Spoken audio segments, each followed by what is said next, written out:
नमस्कार दोस्तों, कैसे हैं आप सभी। उम्मीद करता हूं कि बहुत अच्छे होंगे। आज की विशेष चर्चा में हम बात करने वाले हैं एमपी पुलिस भर्ती परीक्षा 2026, जिसका टेस्ट और इंटरव्यू हो चुका है। इसके बाद वीडियो बनाने का सबसे महत्वपूर्ण कारण ये था कि लगातार कॉल मैसेजेस आ रहे थे, जिसमें कि बहुत ऐसे अभ्यर्थी थे जिन्होंने इस भर्ती परीक्षा में पार्टिसिपेट किया था, लेकिन वो उन्होंने अपना बेस्ट देने के बावजूद भी उन्हें लगा कहीं ना कहीं उन्हें किसी न किसी ऐसे कारण की वजह से बाहर किया गया है, जिसमें कि उनका कुछ समझ में नहीं आ रहा था। और जो उनके कहा जाए तो जो उनको एज अ प्रैक्टिस कराते थे, उनका भी एक मानना था कि इनका हो जाएगा। लेकिन मैं आपको इस सब के पहले एक चीज़ बताने देता हूँ, एमपी पुलिस भर्ती परीक्षा में क्या था कैसे नहीं था। ठीक है, देखिए दोस्तों, एमपी पुलिस भर्ती परीक्षा जो हुई थी 2026 में आयोजित की गई थी, जिसमें 679 पोस्ट निकाले गए थे और लगभग उम्मीद है कि इसमें 45 से 50 हज़ार फॉर्म भरे गए थे।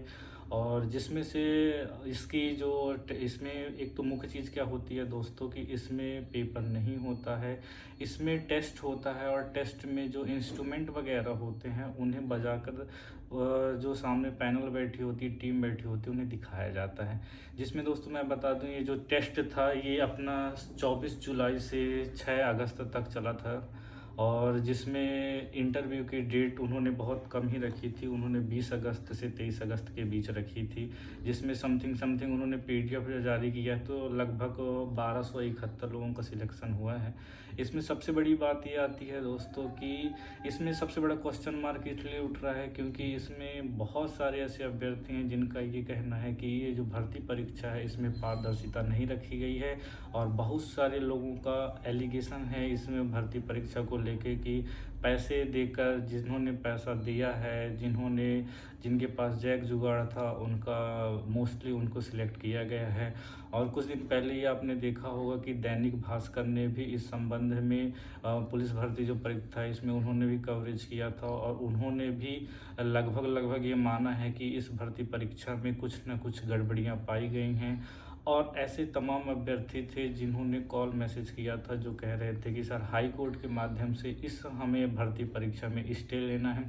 तो कुछ अभ्यर्थियों की बिहाफ पे, जिन्होंने टेस्ट इंटरव्यू दोनों दिया है, उनके बिहाफ पे हमने केस फाइल करने का सोचा था। और कुछ बच्चों के केस फाइल होने भी वाले हैं, जिसमें कि ये पूरी भर्ती परीक्षा को स्टे के लिए बात की जा रही है कि माननीय उच्च न्यायालय के द्वारा इस भर्ती परीक्षा में होल्ड कर दिया जाए। और साथ ही इस भर्ती परीक्षा में अगर ऐसी कुछ विसंगतियां पाई जाती हैं जिसके वजह से ये परीक्षा भर्ती प्रभावित हुई है, या कि पैसों की वजह से, या कि एक प्रभावशाली व्यक्ति की वजह से, उसके बोलने से और भर्ती परीक्षा प्रभावित हुई है, कि उन बच्चों का सिलेक्शन हुआ है जो वाकई में योग्य नहीं हैं, तो कहीं ना कहीं बच्चों का एक ये भी मानना है कि ये जो भर्ती परीक्षा है इसमें एक जो कमेटी गठित की जाए, या कि एक ऐसी संबंधित अथॉरिटी को इस जांच का मुद्दा सौंपा जाए पूरी सारी चीज़ों का, जो इससे संबंधित ना हो। जैसे कि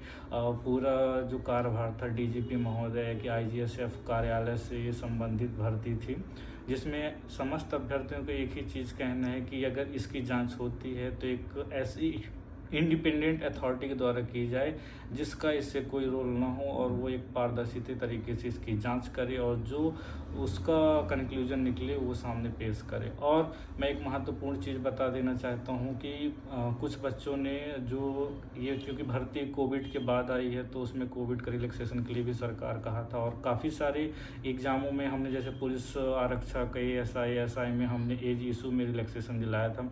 तो ऐसे और भी बच्चे हैं जिनका एज की वजह से बाहर हो रहा था, उनका माननीय हाई कोर्ट के द्वारा से ऑर्डर किया गया था कि इनको भी पार्टिसिपेट करने दिया जाए, और उन्होंने माननीय कोर्ट ने ऑर्डर भी किया था, लेकिन इसको भी एग्जीक्यूट नहीं किया गया है। तो संभावना है कि ये भर्ती परीक्षा अगर होल्ड होती है, या कि जो भी इसका हाई कोर्ट से निर्णय आता है, साथ ही जो व्यक्तियों ने, जिन व्यक्तियों को मिला हुआ था कि इन लोगों को भी पार्टिसिपेट करने दिया जाए, तो संभावना है कि कुछ समय बाद कोर्ट के ऑर्डर को एग्जीक्यूट करके उन व्यक्तियों को भी बुलाया जा सकता है। इसलिए सभी अभ्यर्थी परेशान ना हो, इसमें जो भी होगा बेस्ट करेंगे, आपके हित को देखते हुए करेंगे।